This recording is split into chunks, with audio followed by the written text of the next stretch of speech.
हमने भी हर जिले में रोड शो का आयोजन किया और परिणाम है कि उत्तर प्रदेश के 75 जनपदों में आज निवेश होने जा रहा है। आज उत्तर प्रदेश का कोई जिला ऐसा नहीं हो सकता कि हमारे पास निवेश की कोई प्रस्ताव नहीं है। उत्तर प्रदेश के ये सबसे बड़ी सफलता है इस इन्वेस्टर समिट का कि जहां पे 75 जनपद कवर हो रहे हैं। प्रदेश का जो 17 के पहले सबसे पिछड़ा क्षेत्र माना जाता था पूर्वी उत्तर प्रदेश और बुंदेलखंड, वहां पे भी भारी भरकम निवेश हो रहा है और पश्चिम में तो होना ही होना है। इसके लिए इंफ्रास्ट्रक्चर भी तैयार किया गया, बेहतर इंफ्रास्ट्रक्चर तैयार हुआ, इस पर हम चर्चा करेंगे। और इन कार्यक्रमों को आगे बढ़ाते हुए G20 के भी 2 समिट यहां पर हुए। महोदय, G20 दुनिया के 20 बड़े देशों का सम्मेलन, ये 20 बड़े प्रतिष्ठित देश जिनका दुनिया के 65% से अधिक आबादी जहां निवास कर रही है, 75% से अधिक ट्रेड पर जिनका अधिकार है, 85% से अधिक जीडीपी पर जिन देशों का अधिकार है और 90% से अधिक इनोवेशन और रिसर्च पर जिन देशों का अधिकार है, वे G20 का समूह है। आजादी के अमृतकाल के प्रथम वर्ष में प्रधानमंत्री मोदी जी के नेतृत्व में भारत G20 के देशों का की अध्यक्षता कर रहा है और उसमें से 2 एक आगरा में संपन्न हुई जो महिला सशक्तिकरण पर है 10, 11, 12 फरवरी को, और दूसरा 13, 14, 15 फरवरी को प्रदेश की राजधानी लखनऊ में संपन्न हुआ। इसमें 20 उन बड़े देशों के प्रतिनिधि तो आए ही थे, उनके अलावा भारत के 9 मित्र देशों के आमंत्रित सदस्य भी भाग लिए और 7 अन्य देशों के संगठनों ने भी भागीदारी की। आओ भगत से, आतिथ्य सेवा से वे अभिभूत थे और थीम भी G20 का वसुधैव कुटुंबकम का है। वसुधैव कुटुंबकम, हमने कभी नहीं बोला ये अपना है ये पराया है। हमारे यहां तो हमेशा इस बात को कहा गया है, भयम निज परोवेति गणना लवचेत साम उदार चरिता नाम वसुधैव कुटुंबकम का भाव, भारत की इसी परंपरा,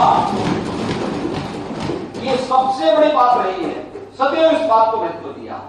और जहां वसुधैव कुटुंबकम की बात करते हैं तो हमारे विपक्ष में बैठे हुए लोग, मैंने कल भी कहा था कि हर समस्या के समाधान के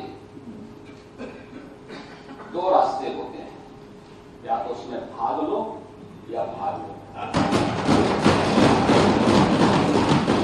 समस्या का समाधान नहीं किया तो एक भाग लो। समाधान करने वाली टीम है तो यहां भाग ले रही है।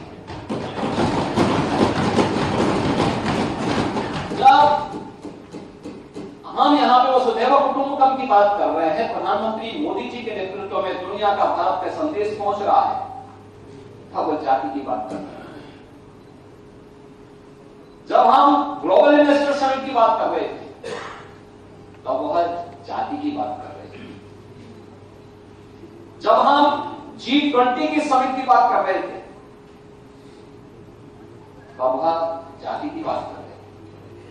जब हम बजट की चर्चा की बात कर रहे थे और उनके सुझाव मांग रहे थे तब वो जाति की बात कर रहे थे। इसको जानते हुए कि इसी कारण से उत्तर प्रदेश के नौजवानों के सामने, इन्हीं कारणों से उत्तर प्रदेश के सामने पहचान का संकट पड़ा हुआ। पहचान का संकट, उत्तर प्रदेश का नौजवान कहीं जाता था, पहचान का संकट लोग बताते ही नहीं थे, नौजवान बताता भी नहीं था। और इस संबंध में बहुत अच्छी बात कही है। एक बड़े विद्वान ने कहा कि समस्या का समाधान इस पर निर्भर करता है कि आपका सलाहकार कौन है। दुर्योधन का सलाहकार शकुनी था और अर्जुन का कृष्ण था। परिणाम सब शकुनी को पालेंगे तो सत्यानाश होना ही होना है। और यह दृश्य अगर विपक्ष समझ पाएगा तो संभवतः कुछ सद्बुद्धि आए। महोदय, अलग अलग सेक्टर के जो कार्यक्रम हुए हैं या प्रदेश के अंदर उन उपलब्धियों के माध्यम से देखी जा सकती है। अमृतकाल का प्रथम बजट देश की सबसे बड़ी आबादी के राज्य में तब आया है जब इस सदी की सबसे बड़ी महामारी कोरोना का सामना करते हुए आज उत्तर प्रदेश कोरोना जैसी महामारी से पूरी तरह मुक्त है। सारे पर्व और त्योहार हर्षोल्लास उमंग के साथ मनाए जा रहे हैं। अर्थव्यवस्था फिर से प्रदेश के अंदर उछाल मारने के लिए उतावली दिखाई दे रही है। उत्तर प्रदेश विकास की एक सही पटरी में आगे बढ़ा है।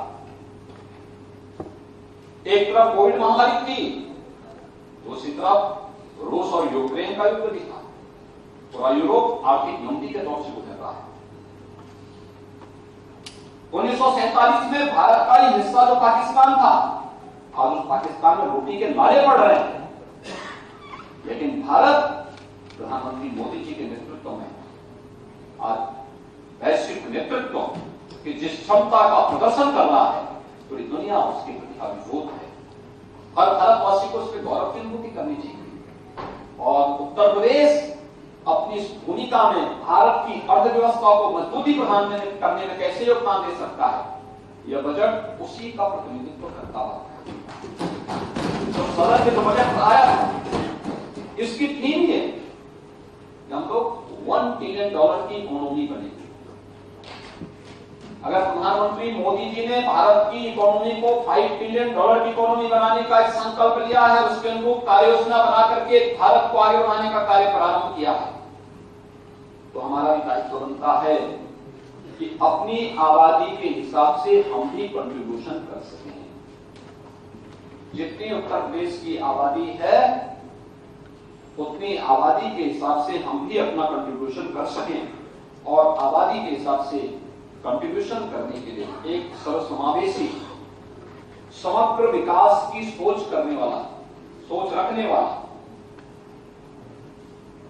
आत्मनिर्भर उत्तर प्रदेश की नींव को और मजबूत करने वाला यह 2023-24 का बजट उत्तर प्रदेश की जनता को समर्पित किया गया है। और इस बजट को प्रस्तुत यहां पर आज जब इसका जवाब दे रहा हूं तो मुझे बताते हुए प्रसन्नता है कि प्रदेश के अलग अलग जो बजट प्रस्तुत किए गए थे उन सबकी अलग अलग थीम थी। पहला बजट अन्नदाता किसानों के लिए हम लोगों ने समर्पित किया था। 36,000 करोड़ रुपए की लागत से 86 लाख अन्नदाता किसानों की कर्ज माफी के कार्यक्रम के साथ साथ तमाम अन्य योजनाएं अन्नदाता किसानों से जुड़ी हुई उन्हें आगे बढ़ाने का कार्य किया था। प्रोक्यूरमेंट के परिणाम क्या है, बहुत सारे लोगों ने प्रश्न किया होगा कि क्या किसानों की आमदनी दुगनी हुई, आते हैं उस पर। सिंचाई के लिए क्या किया, इस पर भी हम बता देंगे। दूसरा बजट था औद्योगिक निवेश और अवस्थापना ढांचागत व्यवस्था की इंफ्रास्ट्रक्चर डेवलपमेंट के लिए जो कार्य प्रदेश के अंदर हुआ।